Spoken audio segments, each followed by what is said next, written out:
Ladies and gentlemen, boys and girls, wake the hell up, turn the volume way up, because we've got this week's episode of the Don't Tell Mama Sports Podcast. I'm your host, Matt Cobold, joined by my partner, Max Faulkner. Max, wearing a collared shirt today. What's going on there?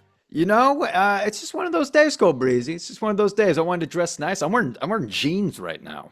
It's like 90 degrees outside. I'm wearing jeans. June 20th? Is it? It's 20th, isn't it? Yeah. Jeans and a nice collared shirt, Cole Breezy. I was walking around here in Tennessee in some boots. You know, look good. Got boots on too? I had boots on. Not Really? snow boots. You know, like brown boots. Like some nice dressed brown boots. I thought you meant cowboy boots. Oh, okay. That's what I was thinking. Nashville. Come on rubbed now. off on you like that. Come on now. I'm not that country. I'm My not country at all. goodness. Not country at all. But I will drink Oh. a nice Nashville lager. All right, I will say that this is very smooth. In 2018, Cole Breezy, this got the silver award at the annual beer cup, World Beer Cup. Oh, the World Beer Cup. World Beer Cup. So look out. The silver, huh? Silver. Yeah. Silver award. Wow. So Wow. pretty solid. Solid. That sounds like a smooth lager right there. When I make it to Nashville, gonna have to try that lager. Ooh, I got a handful of beers I know you'll be liking, Cole Breezy. Yazoo has one tasty Heffy, and I know you like the Heffies. My Ooh, favorite. yeah. My Go- favorite for sure. Go Breezy, what's going on, man? What are you up to? Not too much, my guy. Had Kelly's parents in town this week, so I've been hanging out with them. Gonna talk more about that later because we went to a ball game that we got to get into. But last Saturday, got invited by Queef Wilson, his wife, Jamela the Gobbler Snow. She invited us to a Rapids game, a Colorado Rapids game. Do you know who the Colorado Rapids are? Is this a AAA baseball team? This is a MLS soccer team. Oh, soccer. Yeah, MLS. For the fans out there that are not from America, because I'm noticing that we're getting some South African viewers, we're getting some people from Europe. Soccer is football. Football. All right? Soccer is football in America. All right. So why we call it soccer, once again, well, it's because we already have a sport called football, and we only play it here in America because we know what's up. We like to tear each other apart. But continue, Cole Breezy. Let's hear about the soccer game. So the Gobbler Snow, her job was doing a event. Pause. Wait, why is she called the Gobbler? I gotta know. Jamela, her nickname the Gobbler because in beer baseball, she's got the catches. She just gobbles all those pop flies up. She's got the tournament record for most catches in a tournament with 35. So she's the Gobbler. You want the Gobbler on your team. Damn. Plays her role. Gold Glover over there, I see. Yeah. 35 in a tournament. Woo. But she invites us. All you could eat barbecue, Max. I loaded up on pulled pork. I loaded up on chicken. I loaded up on brisket. Loaded up on mac and cheese. My goodness, I was stuffed. Going to the game, Dick's Sporting Goods Park. Look it up. Beautiful. I don't know how old it is. It's got to be pretty new. Beautiful. The Colorado Rapids, they won that night 2-0. Had a great time. Shout out to Queef Wilson and the Gobbler, the Rapids. Colorado Rapids, look out.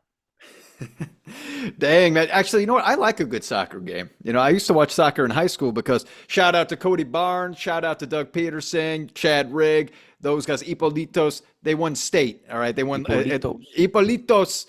They won state back in 20. I don't remember. I don't know, 2010, around there. Nice. 2011.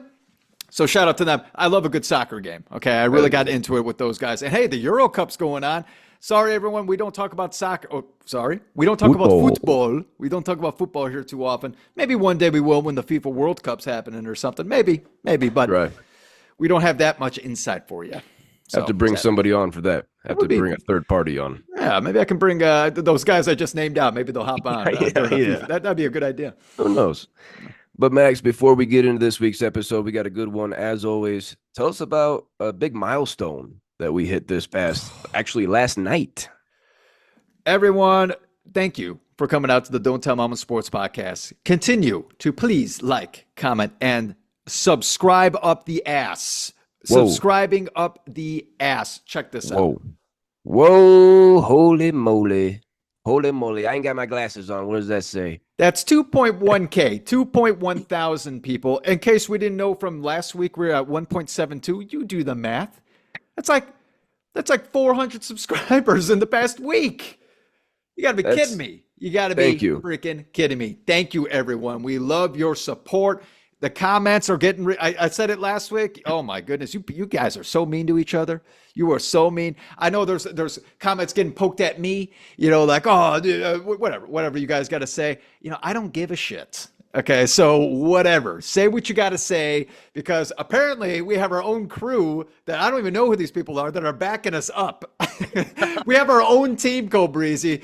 Hell Whoever yeah. is a subscriber is part of the Don't Tell Mama team. All right, remember Hell that, yeah. everyone. We are a team. We are working together to improve this podcast, and you guys are doing it in the comments section. I love it. I love it. Hell yeah. Hell yeah. And where can everybody subscribe at? Where's all the outlets at, Max? Well, you already know, people. We have it here on YouTube. We are here Number one. on Spotify, iHeartRadio, Apple Podcasts, Instagram, Twitter, also known as X. And hey, I brought it up last week. We're also on Facebook.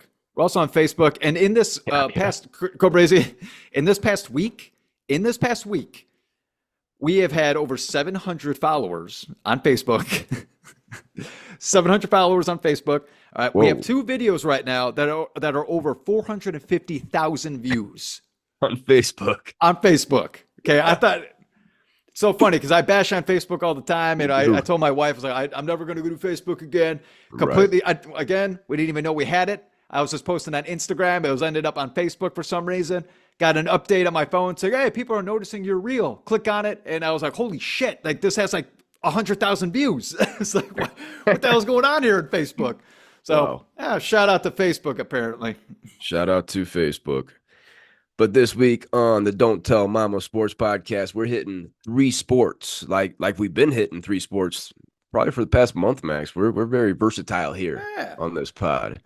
We're going to save some NBA drafts profiles for the end. We got some guys to talk about, some guys we don't know about, and of course, somebody's son that we do know about, but we have to talk about him, of course.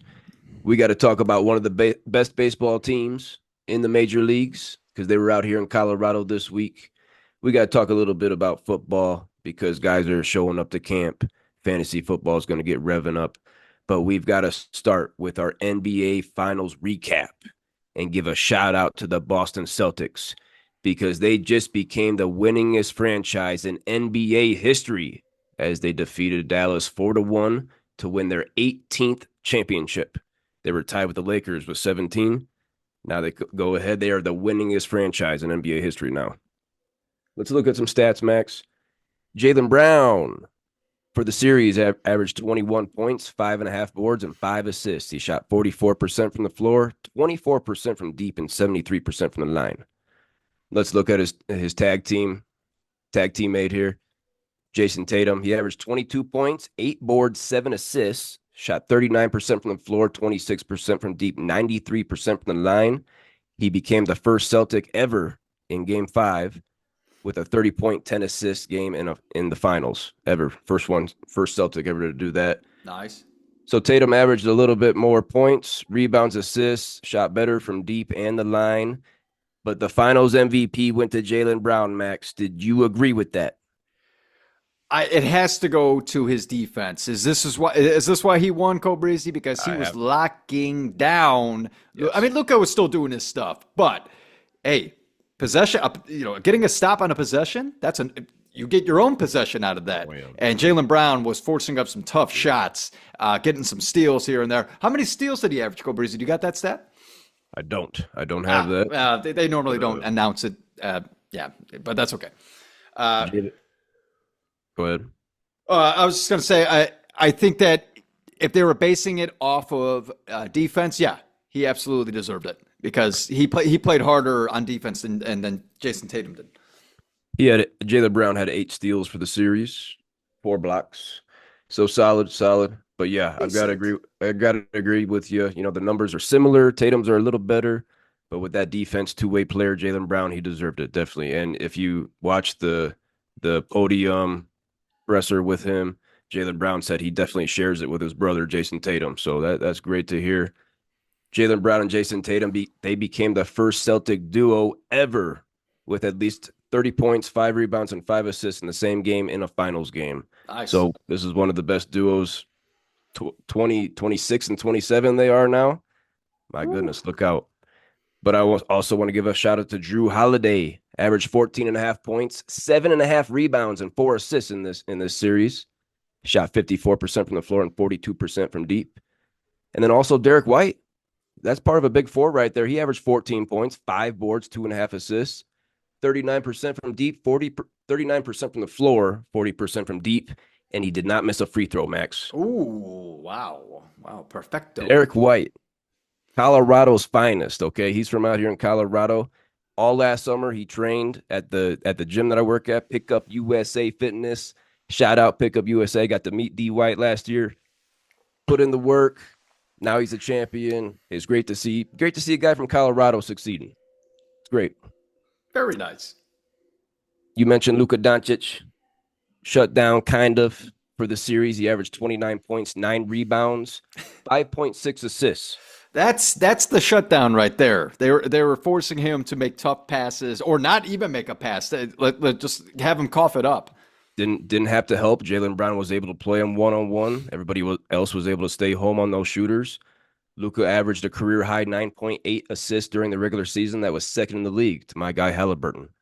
9.8 down to 5.6 in the finals. Luka shot 47% from the floor, 24% from deep, whoa, and 59% from the line. That's not going to do it. He attempted 2.9 less free throws per game in the finals than he did in the regular season. So basically 3 less free throw attempts per game in the finals. Kyrie Irving, he did what he could, man. 20 points a game, 3 boards, 5 assists, 41% from the floor, 28% from deep. All these 3-point percentages are shit right now. Mm-hmm. Really he bad. only had 9 free throw attempts, Max. Kyrie Irving had 9 free throw attempts in 5 games. Not getting much help from Kyrie, not getting much help from anybody else. PJ Washington averaged 10.8 points, 6 boards. Gafford with 8 and 4.5 boards. Derek Jones Jr., 6.5 points, 3 boards. That's not enough, Max. What's up with those rebound numbers? What the hell is that? Holiday and Derek White were both over 14 a game. These guys can't match up with the depth. For the series, though, Boston only outscored them by 12 points. The series was 4-1, but on the scoreboard, 508 to 496. That's interesting. But the 3-point line, that was the biggest difference, Max. Joe Mazzulla, 35-year-old championship winning coach. He loves the 3 ball. Boston hit 70 threes in this series compared to Dallas's 48. That's a 66-point difference, Max. 66-point difference from the 3-point line. And also assists. The ball was moving. For Dallas, it sticks a little bit. It sticks with Luka. It sticks with Kyrie. They're one-on-one guys. For the assists in the series, Boston had 121, Dallas 84. That's plus 37 assists. That's biggest stats for me right there, Max. Mm-hmm. I want to give a shout out to Al Horford. Okay, what is he, 38 years old? 38 years old. He had the second most playoff games without a title, and now he gets it. Karl Malone is number 1 on that list with 193. What do you think about Al Horford?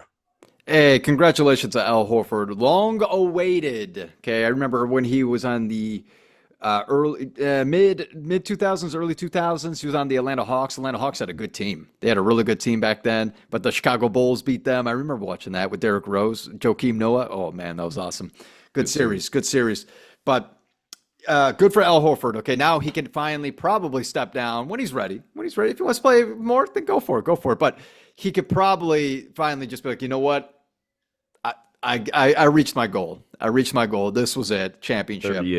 38. Yeah, I could see that too.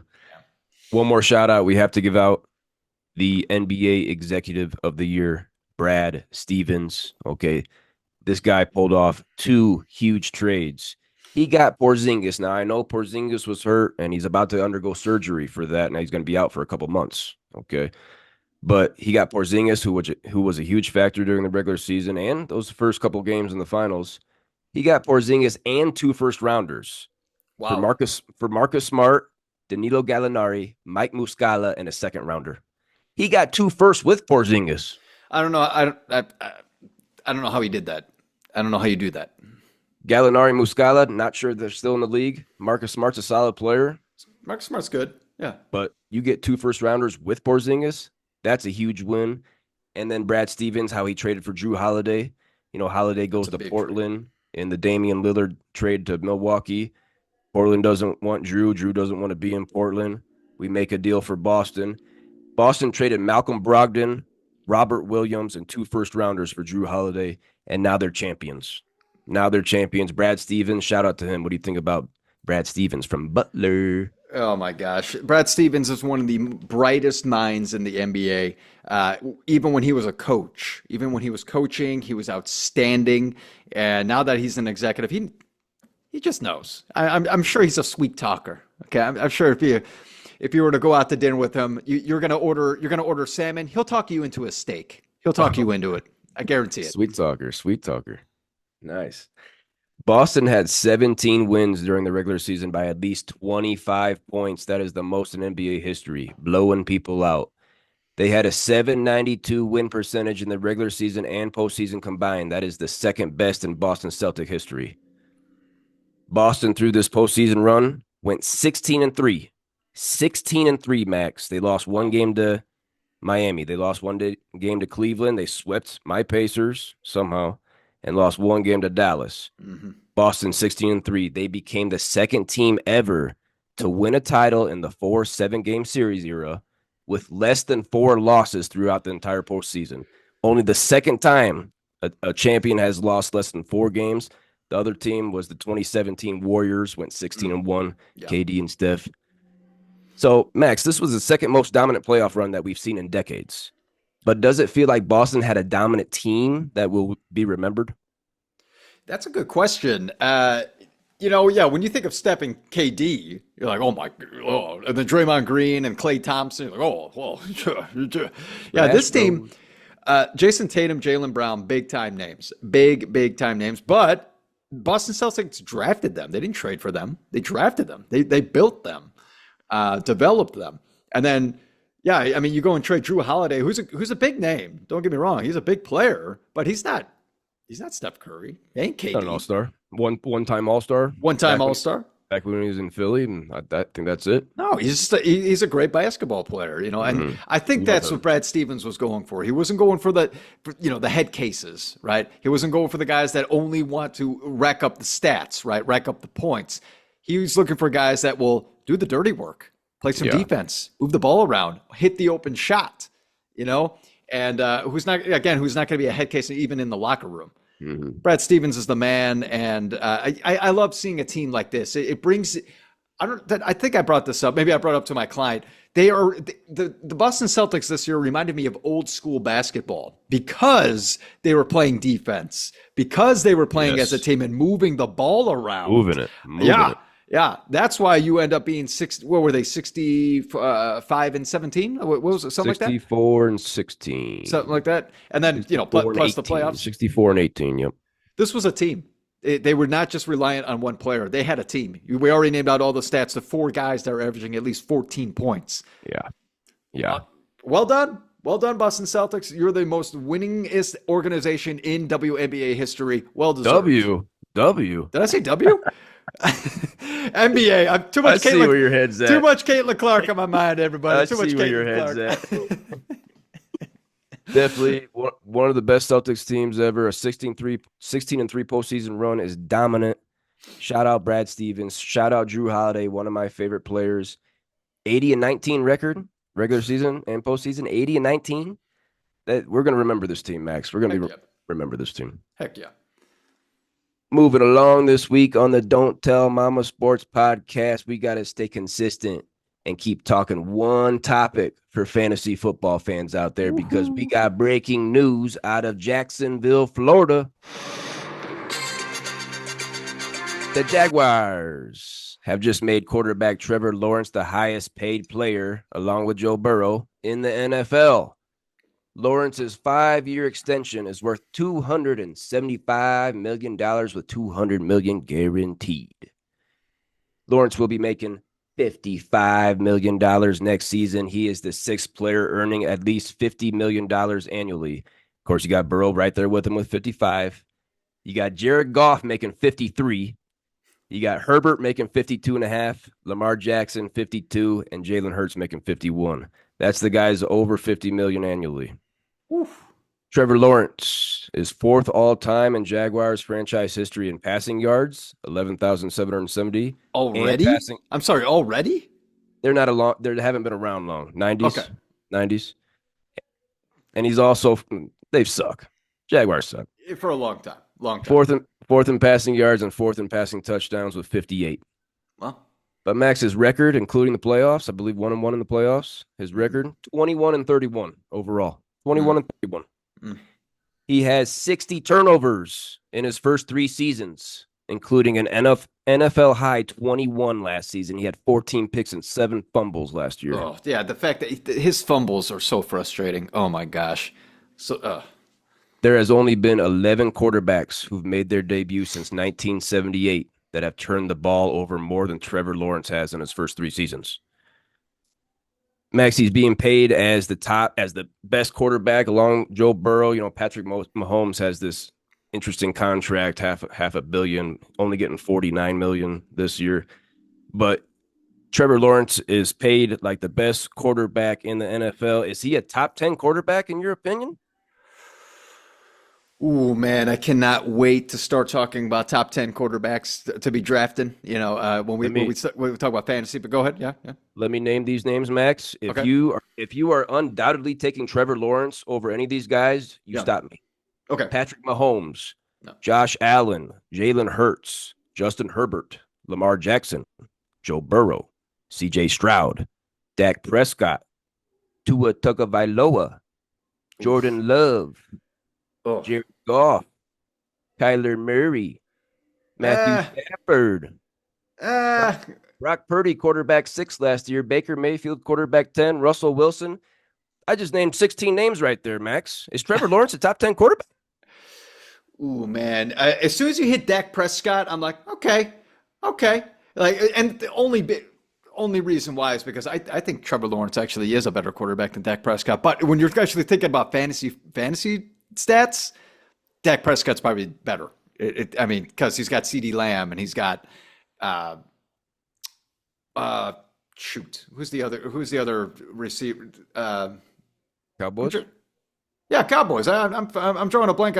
Man, not enough football right now. Not enough football. I'm losing it. All I got is CeeDee Lamb on my mind. But yeah, Cobrazy. I'm gonna. Go ahead. Go ahead.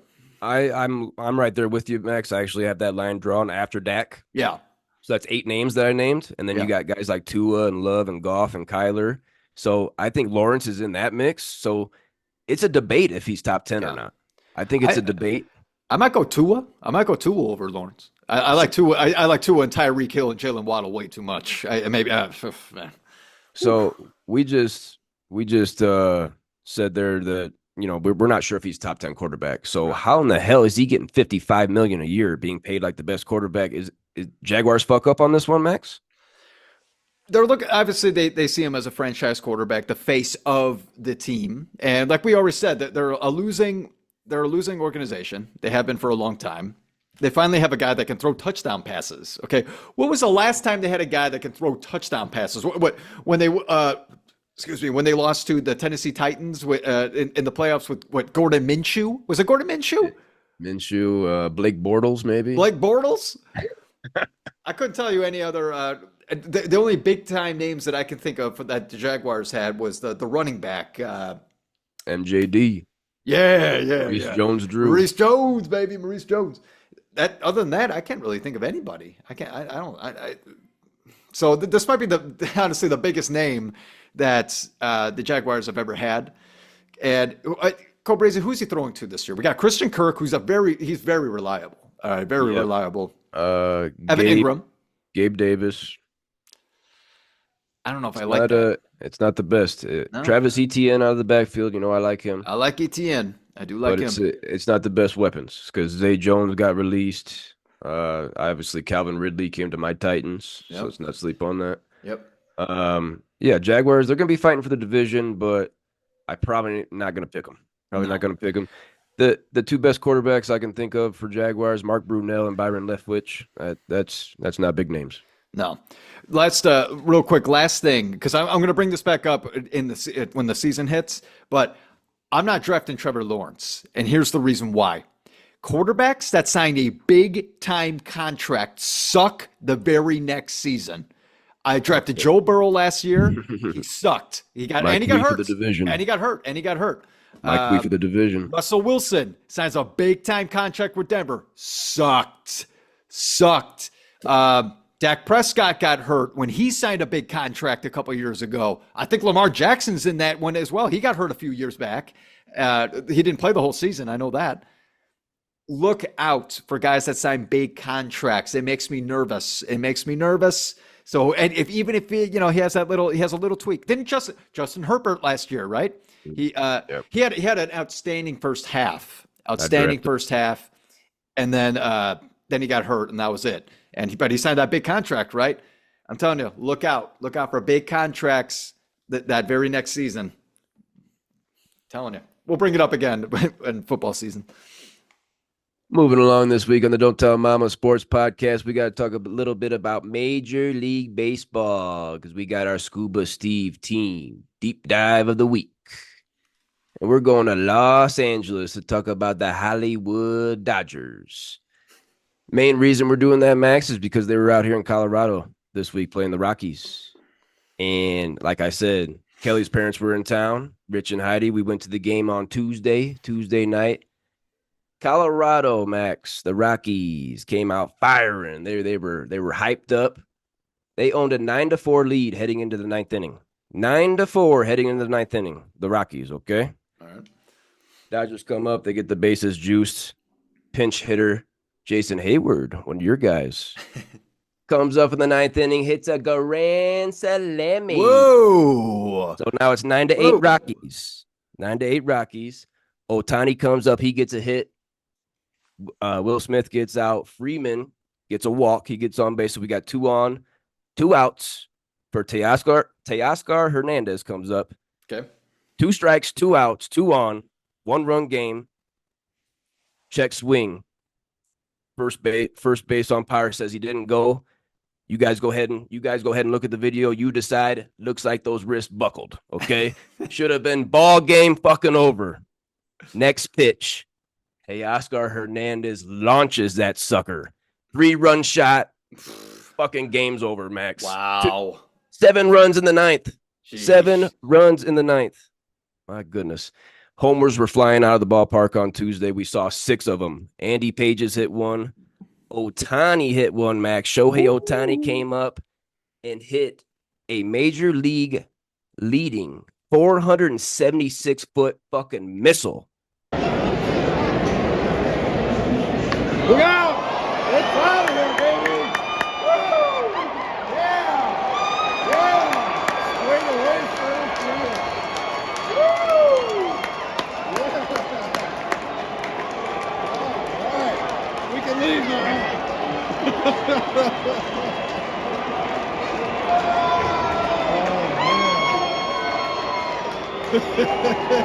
Through center field.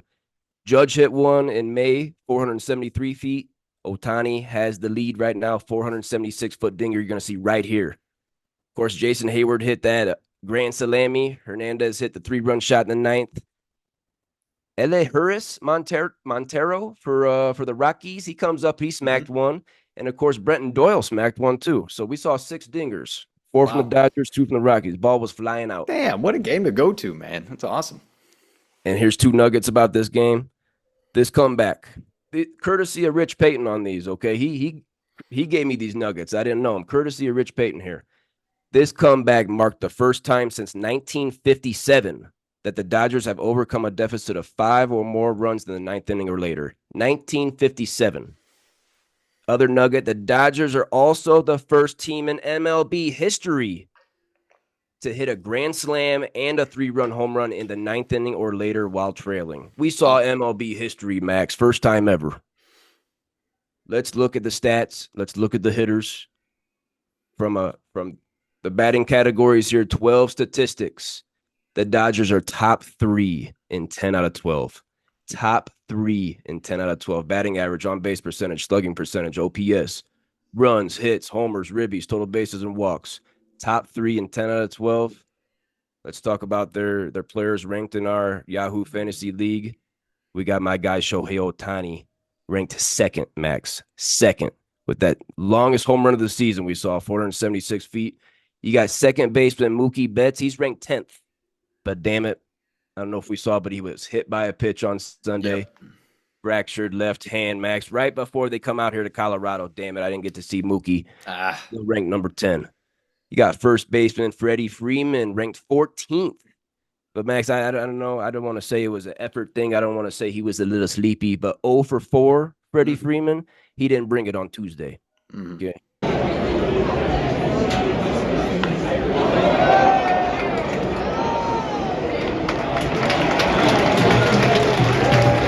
You got outfielder Teoscar Hernandez that we previously mentioned. He's ranked 31st on my team. Keeper. And then, of course, you got catcher Will Smith, one of the better catchers in the league. All-star. He's ranked 94th, but also, just like Freeman, 0 for 4. So, on Tuesday night.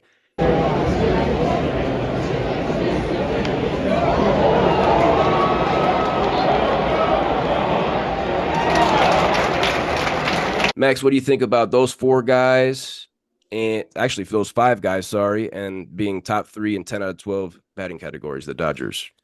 Yeah, again, I brought this up plenty of times before on the podcast. The Dodgers are the Yankees of the NL. Okay, they have all the money. They can buy any player they want. Okay, and this is exactly what you see. Every single player that you named cost a bit of money, and they're able to afford it, which is ridiculous. Okay. Which it's also surprising to me that the Dodgers don't have any form of pitching, right? I mean, okay, Clayton Kershaw, I got that. But he's coming down to the end, and he's always hurt every single season. And he's still hurt right now. I don't even think he's pitching right now, if I'm not mistaken. So. But we'll talk about pitching in a second. Real big bummer, though, to hear about Mookie Betts. Mookie Betts is one of the premier faces in the league. You love watching him play because he's always got a smile on his face. It's a perfect role model for kids as well, just because he shows how much fun he has on the field. I hate to see that, especially because it was by a pitch. He got hit. He got hit, man. Man, nothing you could do. You can't get out of the way quick enough. But he'll be back. And but.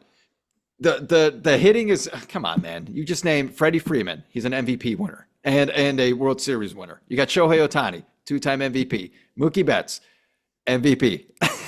Come on. Mookie Betts, 2018 MVP when we lived out on Cape Cod that summer. They won the championship. So I'm definitely a big Mookie fan. I'm a big Mookie guy. But yeah, Max, the question about the Dodgers is going to be on the mound, the pitching staff. Let's look at the pitchers. 10 categories. They're top 6 in 7 of them. I was surprised. Top 6 in 7 out of 10 categories. They're top 6 in ERA, quality starts, hits allowed, earned runs allowed, strikeouts, on-base percentage allowed, and WHIP. Top 6 and 7 out of 10. I was surprised. Here's their main dogs on the mound. Tyler Glasnow, ranked 21st. Yoshinobu Yamamoto, somebody that I was dying to see out here in Colorado. A 4-game series. You can't tell him. He gets hurt. Okay, he's ranked 61st. He was lifted after 2 innings on Saturday with what was said to be triceps tightness. That's not good. That is not a good sign. Actually turns out to be a rotator cuff strain. Okay. Not good. Manager Dave Roberts said the injury is not season-ending, but Yamamoto will not throw for the next couple of weeks. Okay. Next pitcher, ranked in our Yahoo Fantasy League, is reliever Daniel Hudson, 113th.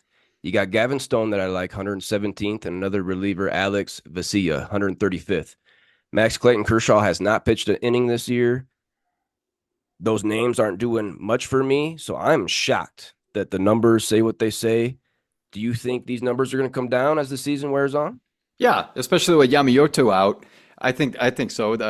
Glasnow can't do it all, obviously. And what Dave Roberts likes to do is he likes to do bullpen games. Okay, he'll have a guy come out there, pitch 3-4 innings, and then he'll toss the bullpen the rest of the game for 5 innings. So you can't do that all season. You need to have a healthy bullpen going into the playoffs. Okay, if you're gonna having dead arms from guys in the bullpen, you're not gonna win baseball games, boys. You're not gonna win, and that's why I think I think that's a big reason why they always struggle in the playoffs, because he likes to do that bullpen game.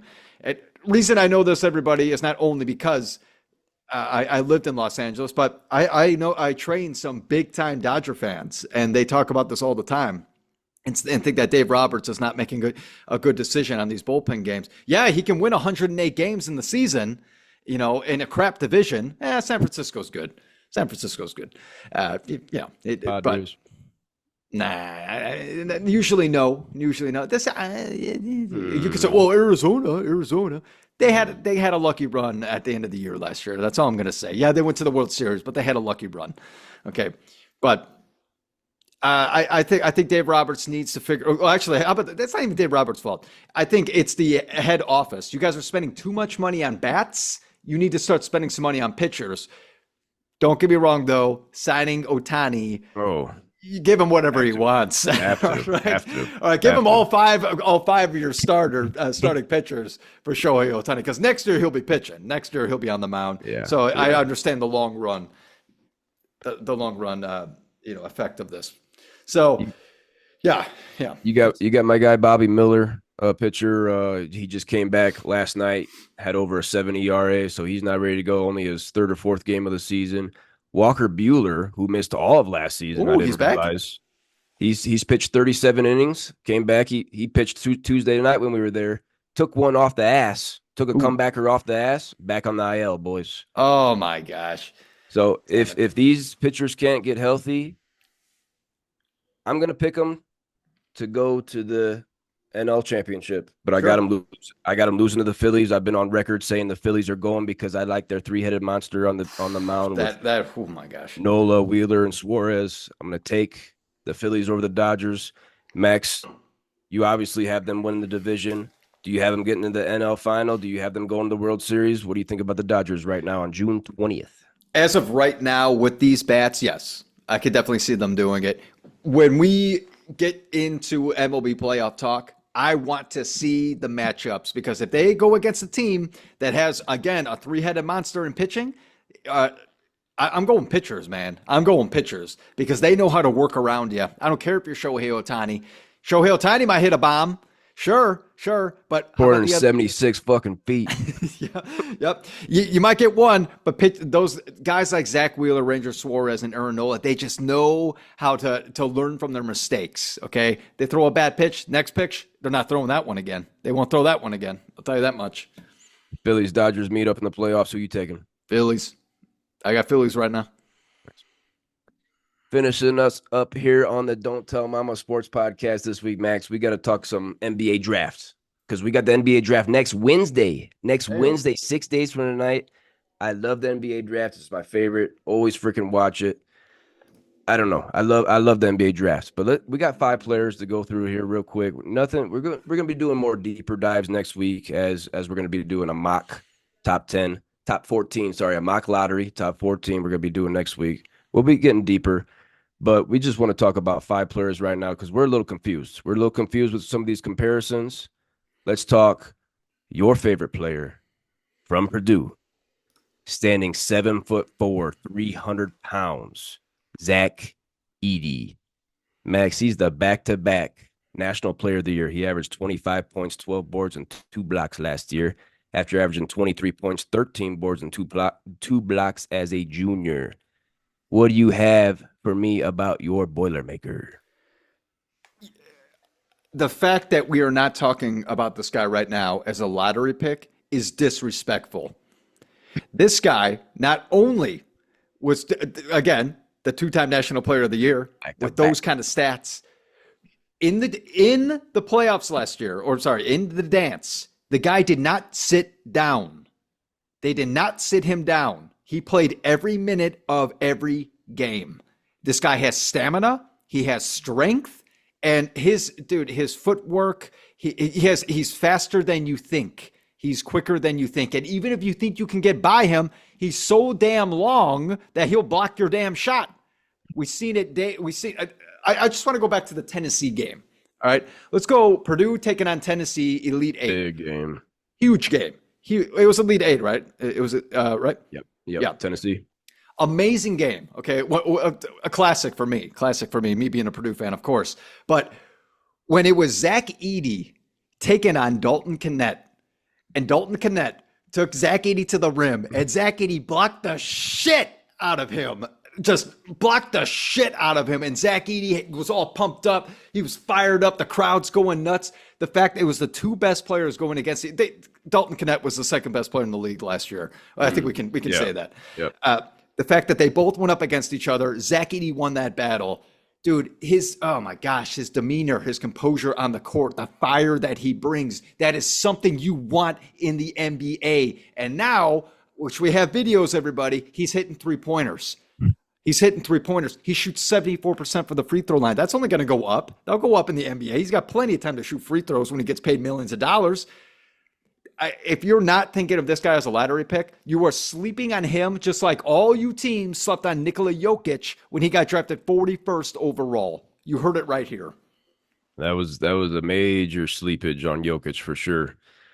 Zach Edey, I thought it was funny. He measured a half-inch taller at this year's combine than he did at last year's combine. Is this guy growing, Max? Is he getting taller?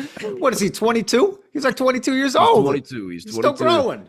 My goodness. I think Zach Edey could be a force offensively in a pick and roll game. Set that screen, fucking turn, roll. I think he could be a force in the pick and roll. I think about, you're talking about his shooting ability. How we didn't see it at Purdue, right? He didn't need to go away from the basket. I think about Big Cat Karl Anthony Towns at Kentucky 2015. This dude was post game right hook, left hook, back you down, no threes from Big Cat. He goes in the NBA, and now he calls himself the best shooting big man ever. I'm not going to say that. I'll throw that to Dirk. But yeah. This guy, Big Cat, is known for just hanging out along the three-point line shooting it. So yeah, there's a comparison there where we didn't see Big Cat ever shoot threes in college, and now he is. So I'm not going to say Zach Edey can't develop that. And I also think about Jalen Brunson. This dude was slept on. He was the player of the year, back-to-back. He was the player of the year, two-time national champion. He goes in the second round. Yeah. For your players, they don't get drafted high, Max. They don't get drafted high. But let's move on because we're comparing him to another center here in UConn. UConn's Donovan Clingan, the back-to-back national champion. He averaged 13 points last year with 7.5 boards and 2.5 blocks as a sophomore. Donovan Clingan, He's rumored to be that Atlanta likes him a lot. They're very high on Donovan Clingan at number 1 overall. I would be shocked if Donovan Clingan goes number 1. Atlanta loves him. I would not be surprised at all. Atlanta moves back, trades back in the draft, and they can grab Clingan. They see him as a defensive cornerstone of their franchise. Okay. I hear Atlanta really loves Clingan. It's almost a guarantee they draft him if they move back. But Max, we talked a little bit after the pod last week how I liked Clingan and his footwork, and I thought he could maybe move his feet a little better. But damn it, I was wrong, Max. I was wrong. Zach Edey was faster than Donovan Clingan in the lane agility, the shuttle run, and the three-quarter court sprint. Zach Edey had a half-inch higher on his standing vertical and 2.5 inches on his max vertical than Donovan Clingan. Zach Edey's more athletic. Zach Edey's more athletic, but you're not gonna, like you said. I've seen him mocked. I believe in 2 lotteries. I've seen him in 2 lotteries, whereas Clingan is in the top 7 in all of them. So it's gonna be a big discussion here, Max. I think the biggest reason these teams are wanting Donovan Clingan over Zach Edey. Not only is he 2 years younger, but I think they believe he can guard the pick and roll better than Zach Edey, which these numbers say different, but that's all I can think of because maybe Clingan can switch on to guys a little bit more, whereas Zach Edey's going to be a drop coverage every pick and roll, which if you watch the finals this year, if you watch the conference finals, every pick and roll was a switch. All 5 guys got to be able to guard everybody on the court. I could see him really being hunted. Whoever Zach Edey's guarding is going to come up and set a screen, and Zach Edey's going to have to guard. These numbers tell me he can do it. These numbers tell me he can do it, Max. But I'm sitting here. I'm sitting here confused like you now. I'm sitting here confused like you. Why Donovan Clingan is even rumored to go number 1 overall? I like the kid. I think he's a better defender. I think he's a better defender than Zach Edey overall. More blocks if you just look at the numbers. I think Clingan is definitely top 7 pick in the draft, and I think he's going to be picked before Edey. What do you think, Max? I think it's disrespectful. I think it's disrespectful to draft Donovan Clingan over Zach Edey. I just brought up the Dalton Knecht, who is a guard, everybody. He's a guard, all right? And he could jump out of the gym, too. He could shoot it. Went up against Zach Edey. Zach Edey blocked the shit out of him. All right? I forgot to mention Edey had 40 and 16 boards in that game. 40 points, 16 boards in that game against Tennessee. So, yeah, if you're going to say, oh, well, Clingan won that battle. No, he didn't. No, he did not. So 40 and 16 against Tennessee. Sorry. 37 and 10 against Clingan in the championship. Exactly. So 37 and 10. That's what everyone was seeing in the championship. It's like, oh, well, Clingan's going to shut Zach Edey down. No, he did not. Okay. The players surrounding Zach Edey, yes, they shut down Braden Smith, Castle, and which actually he's probably a top 5 pick, right? They're talking about him as a top 5 pick, which we'll be talking about him, right? We're talking about him next week. Next week. Mm-hmm. They shut down the guards, okay? But Clingan didn't shut down Zach Edey. Zach Edey took him to town. No. So you're telling me, Cole Breezy, and all those NBA draft recruiters out there, Zach Edey just showed everyone that Clingan, who's apparently maybe a number 1 overall pick, maybe I'd be shocked. He just got freaking slammed on, 37 points against him, and you're gonna say, oh no, we're still gonna go Clingan. That doesn't make any fucking sense. It's baffling to me, Max. It's baffling to me. But I still think Donovan Clingan's gonna have the better and longer career. What do you think? Longer career? Better and longer. Because it's too. Why? How about points? That's how I'm feeling. Let's talk about points. How many? Let's talk about rebounds. Clingan averaged like 7 rebounds per game. And 7.5 rebounds in 22.5 minutes. 9.5 minutes less per game than Edey last season. But it's a different team. I'm gonna say Clingan has a longer, better career. You're going opposite than me. What's his free throw percentage? Well, I'm gonna have to pull that up. It's very. I'm telling you right now, it's low. Let's see. It is 58. 58%. Okay, 58%. Zach Edey shot 74% and got fouled every single play. And they sometimes just didn't. They just didn't call it. Sometimes the referees are like, oh, we're tired of blowing the whistle. Okay, I love Edey's stroke from the free throw line for sure. Atlanta said they were impressed by Clingan's outside shooting, so maybe he's developing that also. That's what Atlanta said. Stop it. I'm going to say 0 all-star appearances for either guy. What are you going to say? Zach Edey's an all-star. I said Zach Edey will get at least one. I said at least one. And that's just because the NBA is really a guard and small forward league. People love to see the shooters. If you're saying Zach Edey's all-star 1 year, I'm going to say Donovan Clingan gets top 5 for Defensive Player of the Year 1 year. How about that? Okay. I'll throw that at you. Okay. These two guys are going to be compared to each other all season, all rookie season, all career. I'm excited about it.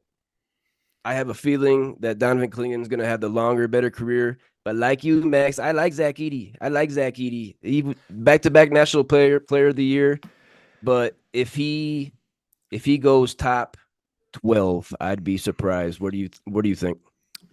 Zach Edey should be a top 5 pick. Is he going 5? Is he going top 5? Where are you going to put him? I'll have to talk. I have to. I still actually don't even know who has the even top 5 picks. Okay, I'm going to say I'll be surprised if he's in the top 12. Which is very good. You get picked 13th, 14th, 15th. Real quick, you're talking about longer career, right?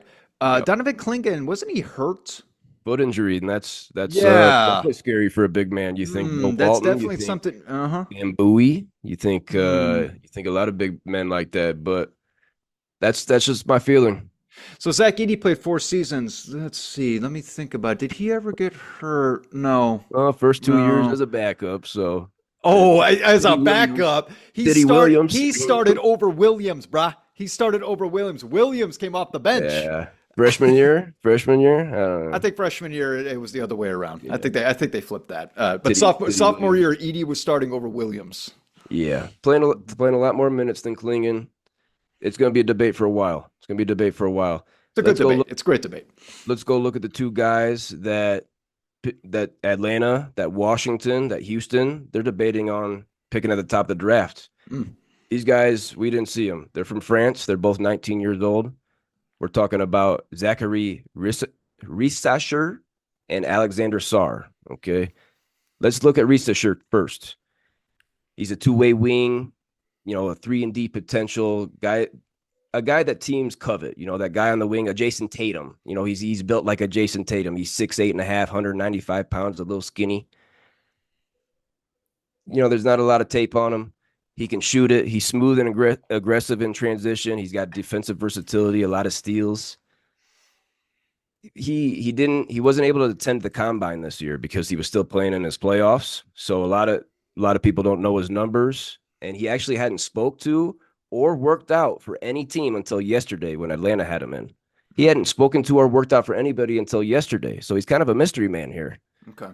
He's working out for the Spurs and the Wizards next. Spurs have number 4, Wizards have number 2. Spurs and their French players real quick. All right. We're talking Tony Parker. We're talking now Victor Wembanyama. Now this guy. Okay. And all right. That's actually the most popular rumor, that the Spurs move up to number 1 to grab this guy, Risacher, to pair with Wemby, 19 years old. Wemby's 20. The guy from France, but the other guy from France that Atlanta's looking at number 1, Alexander Sarr, also 19 years old. This guy's long. He's 7 foot, 225 pounds, 19 years old. Like I said, I was watching his highlights, Max. They're pretty much all dunks and blocks. He's shooting a little bit. But what I noticed, he moves like a guard. He's fluid. Oh my goodness, he moves like a. Can we compare him to Victor Wembanyama? Maybe a Chet Holmgren. Okay. Yeah. How he's moving. Okay. Yeah. My question is, he's 7 foot, 225. I'm not sure if he's big enough to play center. He some of these highlights, he's getting pushed around. He's getting put under the basket. If he's not playing center, is he playing power forward? Can he stretch the floor? Can he space it out? Can he shoot the 3? I'm not sure. That's why I'm kind of leaning toward Risacher, the number 1 for Atlanta, over Sarr. But every mock that I've looked at, everything I've read, said that if Washington's there at number 2, if Sarr is available, Sarr's going to Washington. Okay. Max, you got anything on these two guys for me? Both 19 years old from France. Man, I'm picturing Sarr to be the better option just because he's taller. He plays like a guard, 7 feet tall, plays like a guard, 225 pounds, is 40 pounds heavier than was it Zacharias? 30 pounds. Risacher, 30 pounds heavier. Sorry. You got to go with some weight on that with that kind of height. Yeah, different positions. And if he plays guard, but if he does play guard at this Alex Sarr, he'll be a 4. What does he play in France? Was Center. he playing? Oh, he does play center. Okay. Yeah, I know. He's going to get pushed around the NBA. Guard Zach Edey, Sarr. Good luck. You need someone with some girth like Klingon for Edey, huh? 37 points. 37. Good luck. But I'll be excited to watch more about these guys. They seem like they're going to go 1-2. Definitely not going to slip outside the top 4. Both 19 years old. Both have a lot of potential. I don't know. Atlanta, they've got Trae Young and DeJounte Murray. They missed the play-in this year, but they were in the conference finals a couple years ago. I don't know if they want to wait on a 19-year-old, So that's why I'm thinking they trade back and they can get Klingon later. Why not get Zach Edey? Real quick. We got to bring him up already, everybody, again. Why not get Zach Edey, who's developed like these players? That's the difference. Is that 20? He's still he's 22. He's young. Younger than I thought. His skills are unreal. You already tossed out his abilities, like jumping ability and stuff is actually looking. It's all better than Klingon. It's like, why not go for that guy? And then you have potentially a big three with the two guards playing pick and roll game, and Zach Edey can pop out and hit the three better than Klingon. I'm telling you right now, yes, he can. I can't argue with the big three like that. I can't argue with that. And they got plenty of other young talent. I might be an Atlanta Hawks fan if that happens. Go Breezy. Getting a jersey? Might get a Zach Edey Atlanta Hawks jersey. Number 15. If they didn't retire Al Horford's when he was there. Yeah. But Alex Sarr, a 37-inch max vertical. That's pretty solid. It's nice. I like Researcher too. With the way he can handle the ball, he can shoot it. He seems like that two-way wing that everybody wants. The Kevin Durant, the Jason Tatum, the Jaylen Brown, those kind of builds, those kind of guys. Zachary Researcher could be that next one on the wing. Nice. To finish us up here, the NBA draft prospects, we got to talk about a second rounder for some reason, Max. Bronny James. Listed at 6'1.5", 210 pounds. Maxwell, USC listed him at 6'4". 6'1.5", USC listed him at 6'4". Okay, that's the first thing we got here. 19 years old. He played at USC last season. He averaged 4.8 points, 2.8 rebounds, and 2.1 assists for a USC team that didn't sniff the tournament, went 15-18, under 500. This dude was coming off the bench, shot 37% from the floor, 27% from deep. He's got a 40.5-inch max vertical. Okay. That's top 5 or 6 for this year's combine. Shuttle run and the 3/4 court sprint are solid. This is what baffles me also, because he's a second round pick. And usually if you're mocked as a second round pick, you're working out for everybody. You're working out for anybody who wants to see you. Bronny James has only worked out with the Lakers and the Suns. He's worked out for 2 teams. I don't understand that. Reportedly also interested in Bronny are the T-Wolves, the Dallas Mavericks at number 58, and also the Toronto Raptors. Max, my question to you is, how many guys, 6'1", that average less than 5 points per game in college get drafted? I can't name one. I can't name one guy. No. And it's so shocking, Breezy, that LeBron's 6'8", right? His son is 6'1". Huge. Obviously, I'm not, I don't mean to talk. I'm not talking bad about his wife, but his wife must be short. Right? She is. Yep. Yeah. Savannah, I believe. Yeah. She must be short. So he met halfway apparently. 210, Bronny. 210, hitting the weights. Okay, yeah, we'll take that at 6'1" for sure. We'll take that. Yeah, sure. With the 40.5-inch vertical, he definitely got the athletic genes. He got the athletic genes for sure. But 4 points a game in college? 4 points? Nothing. I'll tell you right now, there's a lot of Lakers fans that I'm training. If he gets drafted to the Lakers, they're telling me they're shaking their head. They're saying that you got to be kidding me. Like they see nepotism, and they're not. I'm surprised because they normally were just like, oh, whatever they want. But Lakers fans want to win, especially after seeing the Boston Celtics just take down the crown, right? They're the number 1 team now in the history, right? So the Lakers want to win, and you're going to draft Bronny with your 2 picks. You get 2 picks, everybody. You get 2 picks in the NBA draft. You want to waste it on Bronny? Stop it. I disagree. Also, I don't think this guy should be drafted. I don't think this guy should be talked about at all. I mean, if he does get drafted, even if he doesn't, I see him in the G League for sure. But I will make a prediction right here with the Lakers, the 55th overall pick. They're going to be taking Bronny James, and I don't think I'm going out on a limb and saying that 55th overall is going to be Bronny James next Thursday night. The second round is going to be on Thursday. And there'll be an "Are you kidding me?" coming on Bronny James. Max, real quickly before we gotta get out of here, I gotta talk about a baseball game real quick. Going on right now on Fox. The Giants are playing the Cardinals in Birmingham, Alabama, at Rick Wood Field. Rick Wood Field is the oldest ballpark in the U.S. and former home of the Negro League's Birmingham Black Barons. Oh. Okay, so it's a shout out to the Negro Leagues. I don't know if you saw, but they the MLB incorporated the Negro League stats into the MLB, and now there's some new leaders. These guys, there's some new leaders within all-time stats in MLB history now that they've included the Negro Leagues. The amount of money that the MLB poured into this ballpark to put this game on tonight, going on right now on Fox, turn it on after this, Max, but it's the oldest ballpark in the U.S., Rick Wood Field in Birmingham, Alabama. Nice call out there, Cole Breezy. I would like to see what this field looks like. I like that the MLB has, like they did that, the Field of Dreams game. So this is taking the place of that. This is taking the place of that. Got it. Mm-hmm. Awesome. Really, really cool. I'm happy that they kept that field, by the way. For how old is it, Cole Breezy? Do you know how many? Oh, man. Yeah, when was that made? Let me look that up. Man. No, I love that baseball does that. They bring back some history. They bring back some call-outs from movies. Next game is going to be The Sandlot. They're going to recreate The Sandlot. That'd be awesome, actually. That's a great idea. 114 years old. Wow. 114 years old, Maxwell. Love that. Field. My goodness. Love that they kept that history. I'm telling you, historical fields, historical places, you got to keep them up. You got to keep them up, even if it's like a museum. So much history there, so much history, so many stories you can talk about. They're important. Max, before we say goodbye to today, you got to tell us about one of your favorite athletes. Athletes? Come on now. Quite the competitor, Cole Breezy. Competitor. I'll give you a competitor. He's a competitor. All right. Can you believe this, everybody? Joey freaking Chestnut.